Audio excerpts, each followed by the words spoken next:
Hi guys, so it's that time of year again. I know there's a million things that could mean, aren't there? But it is the time where the Costa Book Awards picks some of the best and greatest works of literature written by authors from the UK and Ireland and brings them to our attention through various different categories.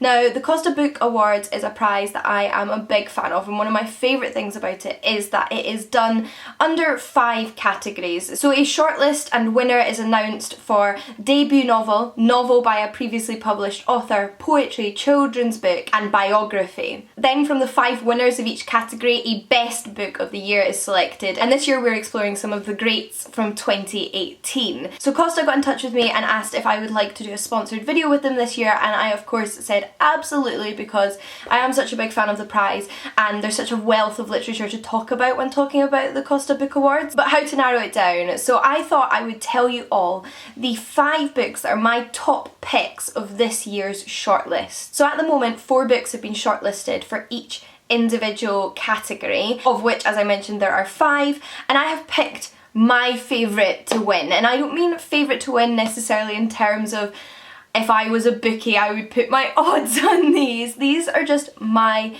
favourite picks from each category, the books that I think are particularly wonderful, and regardless of whether they win their category or not, I want to make sure I brought them to your attention so that perhaps you could all give them a read as well. And then of course it will be interesting to see who does win each category and potentially book of the year, and find out if I'm any good at predicting book awards. If you're not familiar, however, the Costa Book Awards was launched in 1971, so it is a long established prize here in the UK and Ireland. It was originally known as the Whitbread Prize and became known as the Costa Book Awards in 2006, and 2018 marks the 47th year of these book awards. Number 50 is getting close. I'm sure you're familiar if you already watch my channel, but I'm an eclectic reader. I like to read literature from across various different genres, age ranges and formats, and prizes like this and videos like this give me the opportunity to highlight very different but equally amazing books. So without further ado, let's get into my top 5 picks from this year's 5 categories for the Costa Book Awards. To start with, the novel that is my pick for the debut novel category is The 7 Deaths of Evelyn Hardcastle by Stuart Turton. This is published by Raven Books, which is an imprint of Bloomsbury, and it is a book that I have heard many people talking about. It has had quite the buzz for a debut, and since reading it myself I can say that that buzz is well deserved. This book impressed me above and beyond what I was expecting. It completely blew my mind and had me hooked from the first chapter. It is a Agatha Christie-esque crime novel, however it has a paranormal edge in that our protagonist, Aidan Bishop, the man that is tasked with solving a murder at this manor house over the weekend of a large party, actually wakes up in a different guest's body every morning for 8 mornings. So at the beginning of the book he's entirely lost his memories and wakes up in the body of Dr. Bell, and for all he knows he is Bell and he's trying to figure out what's going on, and it's not until he wakes up the next day in a new person's body that he starts to get the inclination that there's something slightly supernatural afoot and that he has been trapped in some sort of loop in order to solve this murder.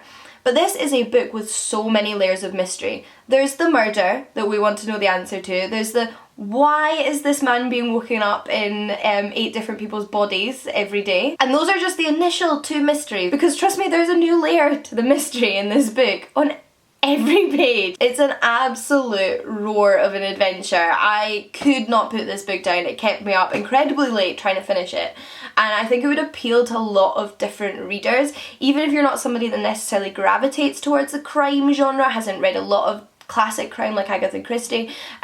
This is probably a great one to start with the genre. It will have you guessing and trying to work it out all the way through.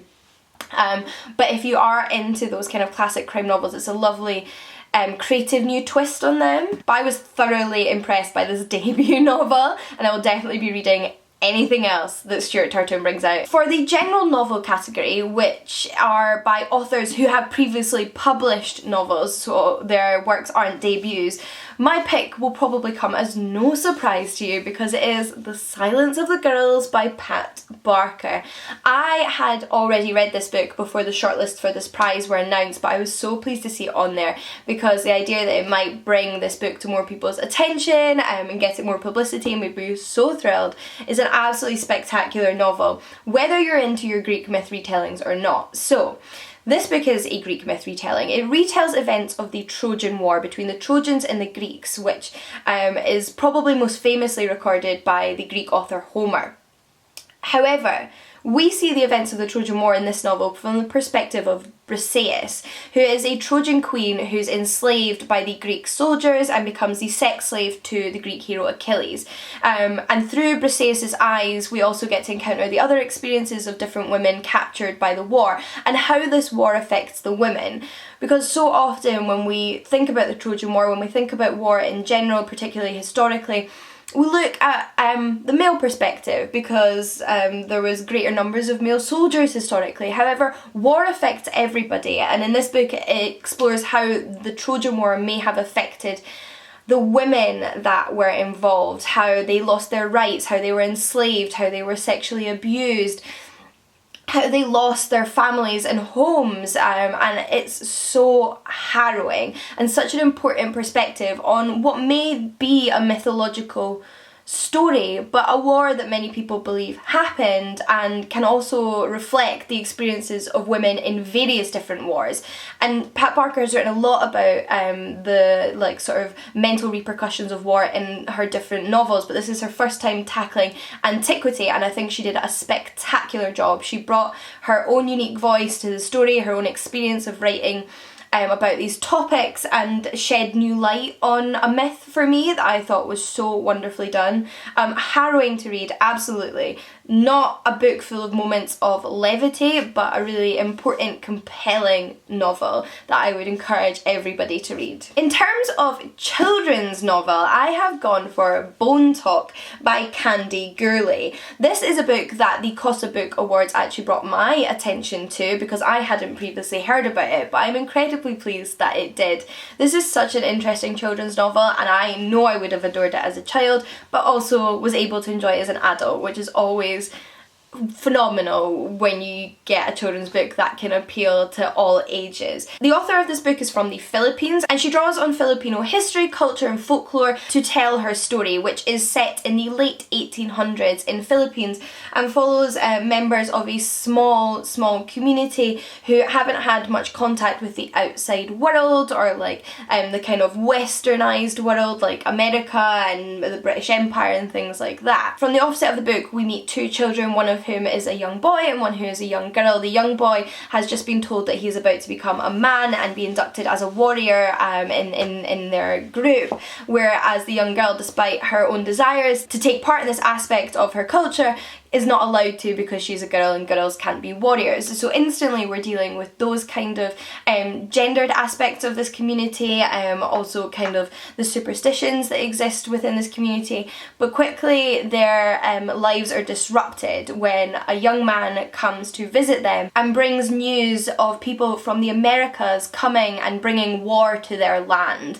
And it's an absolutely fascinating look back at kind of the different aspects of colonialization and the way historically powerful countries have interacted with other countries and perhaps taken advantage of them. I've never read a book set in the Philippines before, so it was completely new for me, and I loved that it was dealing with these kind of topics in a children's book. I thought that was incredibly impressive to make these topics accessible because they're as relevant to children as they are to adults, as the protagonist being children shows and demonstrates, and I thought that was wonderful, and I'm really pleased to see this book on the shortlist. For memoir, we then have a book by an author I was already a fan of but read this book for the first time recently, and that is The Life and Rhymes of Benjamin Zephaniah the author's own autobiography. Now, Benjamin Zephaniah is an author and a poet I have been a fan of since I was a child. He writes poetry for all ages. He writes young adult to kind of more like children's books,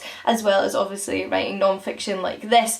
And he is simply spectacular. And like I said, I have been a big fan of his work since I was a child.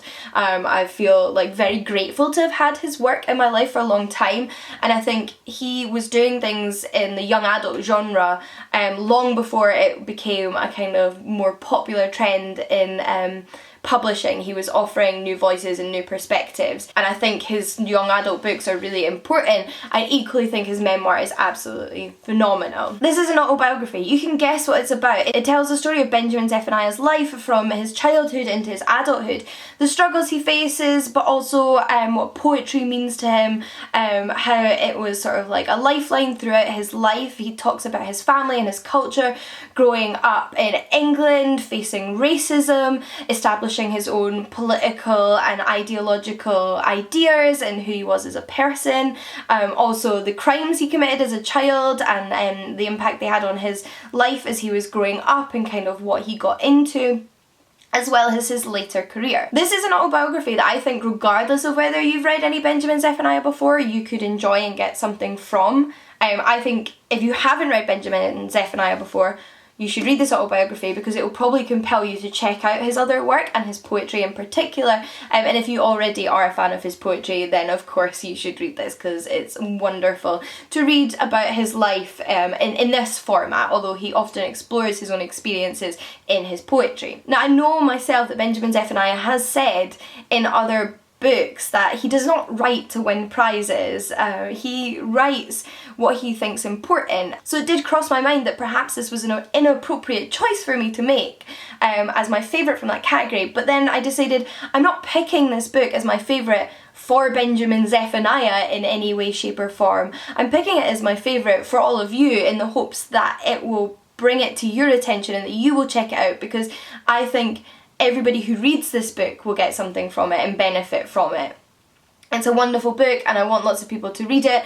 I also want more people to read Benjamin Zephaniah's poetry if they haven't already. So I wanted to pick it and highlight it to you in this instance for that reason. And I hope that it ends up in the hands of lots and lots of people. Lastly, however, whilst we're on the topic of poetry, I have my pick from the poetry category. That is Assurances by J.O. Morgan, published by Cape Poetry. This is not a poet I had read previously, but I found this book incredibly fascinating on multiple levels. This is one long poem. In fact, it's a book in the tradition of traditional epic poetry on the topic of war. So, from my understanding, poetry dealing with war and conflict is one of the oldest genres of poetry. If you think of things like Homer's Iliad, that is a war poem in a sense. It deals with the Trojan War.